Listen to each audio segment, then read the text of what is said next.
dan teman-teman.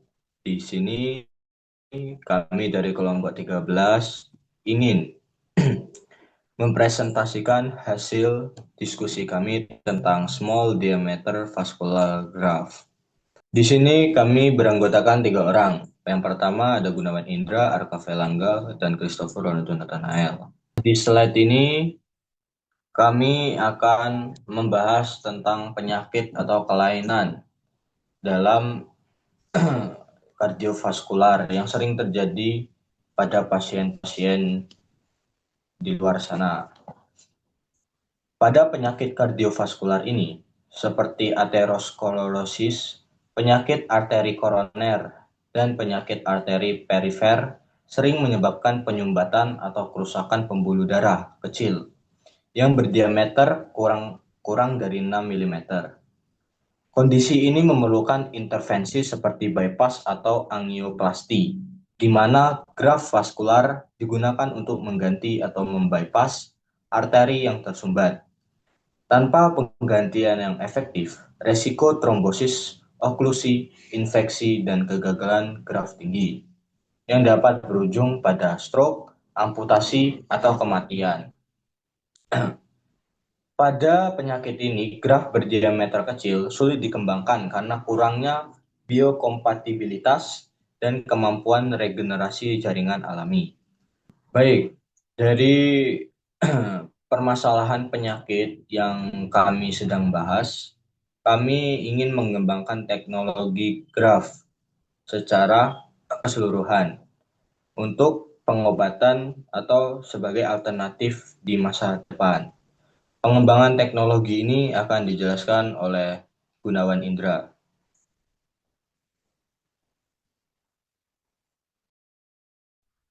Baik, saya akan membacakan pengembangan teknologi.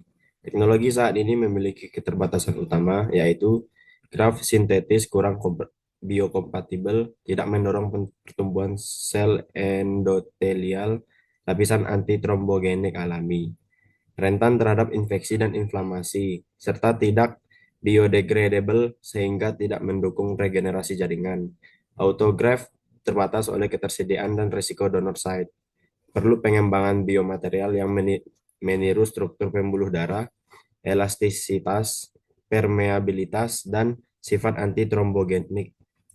Menggunakan teknik seperti bioprinting atau scaffold berpori untuk memfasilitasi endotelialisasi, mengurangi trombosis, dan mendorong integrasi dengan jaringan inang. Inovasi harus fokus pada material biodegradable, antiinflamasi, dan kemampuan regeneratif untuk meningkatkan potensi jangka panjang lebih dari 90% dan mengurangi komplikasi. Biovascular graft nanoelasto. Yang di sini kami akan menjelaskan cara kerja dan spesifikasi ukuran dimensinya pada graf yang biasa kami yang graf biasa. Graf biasa ini kami akan bedakan dengan graf yang kami akan kembangkan di masa depan nanti. Baik, di sini akan dijelaskan oleh Gunawan Indra. Baik, saya akan menjelaskan biovascular graft nanoelasto. Cara kerjanya yaitu graf ini dirancang sebagai scaffold berpori yang meniru struktur pembuluh darah alami dengan lapisan dalam yang antitrombogenik dan lapisan luar yang elastis. Saat ditanam, scaffold biodegradable mendorong migrasi sel endotelial dan jaringan inang untuk membentuk lapisan endotelium baru, mengurangi trombosis. Materialnya mengandung faktor pertumbuhan seperti VEGF yang dilepaskan secara terkendali untuk mempercepat regenerasi, sambil mencegah inflamasi melalui sifat antiinflamasi intrinsik. Graf ini dapat disesuaikan dengan bioprinting untuk pasien spesifik, memungkinkan integrasi penuh dalam 3-6 bulan, di mana scaffold terdegradasi dan digantikan oleh jaringan alami. Ukurannya yaitu berdiameter 2-5 mm sesuai arteri koroner atau perifer kecil. Panjangnya 5-20 cm disesuaikan dengan lokasi implantasi dengan ketebalan dinding 0,5-1 mm untuk elastisitas optimal. Ini adalah ilustrasi atau sketsa graf biasa yang sekarang adalah teknologi yang yang sekarang itu adalah teknologi ini atau yang biasa disebut kita teknologi yang dikembangkan pada saat ini. Sedangkan kami akan membahas eh, tentang graf vaskular ini untuk di masa yang akan mendatang. Baik, di sini ada material yang akan dibacakan oleh Arka Failangga. Jadi untuk material stimulus respons, suhu tubuh mengembang atau aktif, shape memory, aliran darah sesuai elastisitas dan kelakuan, pH, enzim biodegradasi, regenerasi jaringan, medan magnetik atau listrik kontrol pelepasan obat, cahaya aktivasi healing atau growth factor. Baik, di sini kami mempunyai biosensor yang akan kami kembangkan pada smart graph atau graf pintar gitu. Jadi di sini kami menggabungkan 3 biosensor yang akan kami jelaskan. Di sini saya akan menjelaskan biosensor piezoelectric BZT MEMS.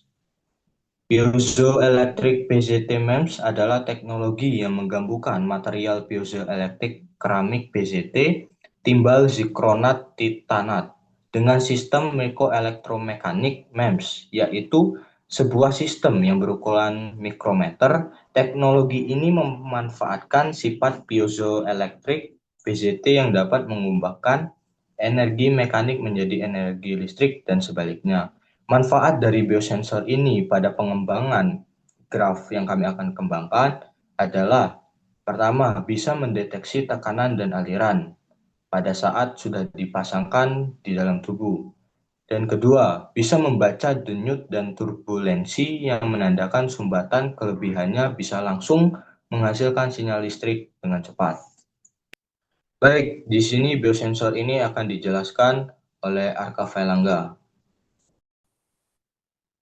Jadi biosensor yang kedua, kita memakai biosensor fiber optik.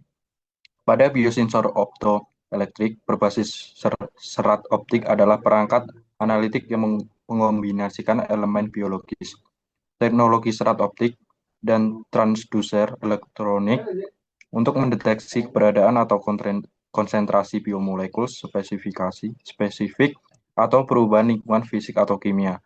Mengapa fiber optik? Karena fungsinya sebagai mengukur deformasi dinding pembuluh darah, bisa untuk mengoptimalkan tekanan dan aliran darah. Sensor ini juga sebagai imunitas terhadap ganggu elektromagnetik dengan ukuran kecil serta multiplexing di beberapa titik di satu serat.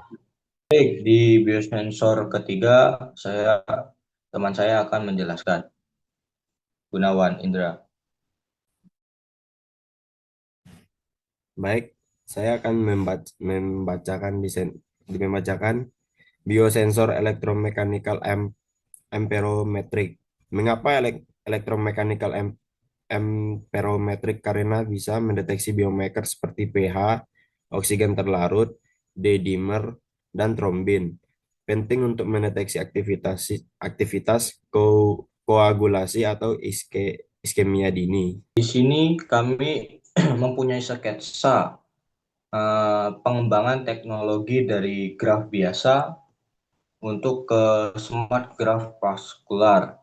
Di sini ada beberapa titik yang mempunyai sensornya, terutama di FBG itu adalah sensor yang bisa mendeteksi sumbatan pada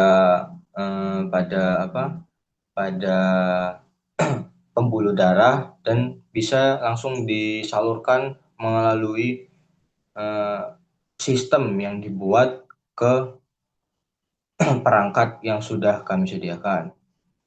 Baik, di sini kami akan menjelaskan smart graf vaskular dari sketsa yang kami buat. Di sini akan dijelaskan oleh Gunawan Indra.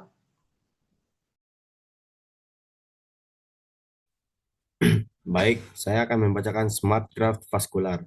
Pembuluh darah pintar, yaitu Smart Vascular Graph, adalah pengganti pembuluh darah yang dilengkapi sensor-sensor mikro seperti serat optik, piezoelektrik, dan sensor elektrokimia di dalam dindingnya. Sensor ini bekerja untuk memantau kondisi graf secara real-time, termasuk aliran darah, tekanan, perubahan diameter, sampai tanda-tanda awal pembentukan sumbatan atau peredangan. Dengan kemampuan mendeteksi masalah lebih awal, graf ini bisa memberikan peringatan dini sebelum terjadi penyempitan berat atau trombosis, sehingga pasien tidak perlu menunggu gejala parah atau menjalani pemeriksaan invasif untuk tahu apakah grafnya masih bekerja dengan baik. Smart Graph Smart Graph ini memiliki kelebihan besar dibanding graf biasa karena dapat mencegah kegagalan graf, mengurangi risiko operasi ulang, dan meningkatkan keselamatan pasien secara signifikan. Material fisiknya bisa bertahan sampai 5 sampai 10 tahun. Manfaat ini membuat pembuluh darah pintar menjadi teknologi masa depan dalam perawatan vaskular, memungkinkan pemantauan jarak jauh, intervensi cepat, dan kualitas hidup pasien yang jauh lebih baik. Mungkin itu saja yang bisa kelompok kami sampaikan tentang pengembangan small diameter vascular yang nanti menjadi solusi di masa depan tentang penyakit vaskular. Nah, dari presentasi kami tersebut, kami menyimpulkan bahwa smart graph vaskular yang kami paparkan dalam PPT kali ini itu sangat berbeda jauh dari graf biasanya. Contohnya, pada smart graph ini kami kenapa bisa menjadi solusi untuk penyakit vaskular di masa depan, karena bisa bisa membaca aliran darah yang terutama, terus membaca tekanan, diameter, dan biomarker, dan bisa mengirimkan peringatan dini sebelum sumbatan itu terjadi. Nah, pada kali ini kami memecahkan gimana di graf vaskular biasanya itu kan kalau kita mengganti dengan graf vaskular buatan itu bisa terjadi lagi menimbulkan sumbatan yang terjadi. Nah, di sini tuh kami memaparkan smart graph ini supaya kita bisa tahu memperingati bila graf ini akan terjadinya penyumbatan, karena penyumbatan pada pembuluh darah itu tidak bisa dihindarkan karena dalam kondisi lain itu tergantung pada pasien dengan kehidupannya sehari-hari, dari makanan, aktivitas, atau kebiasaan-kebiasaan lain yang membuat penyumbatan pada pembuluh darah. Nah, di pemaparan smart graph yang kami paparkan ini supaya kita bisa tahu atau mengontrol pada graf yang sebelumnya tidak bisa dikembangkan atau mengontrol secara langsung.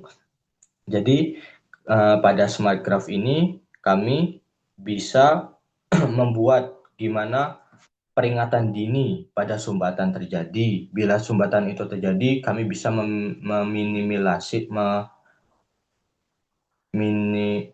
meminilasir terjadinya sumbatan itu dan bisa kami selesaikan dengan cepat. Baik, mungkin itu presentasi dari kelompok 13. Kami ucapkan terima kasih. Amin.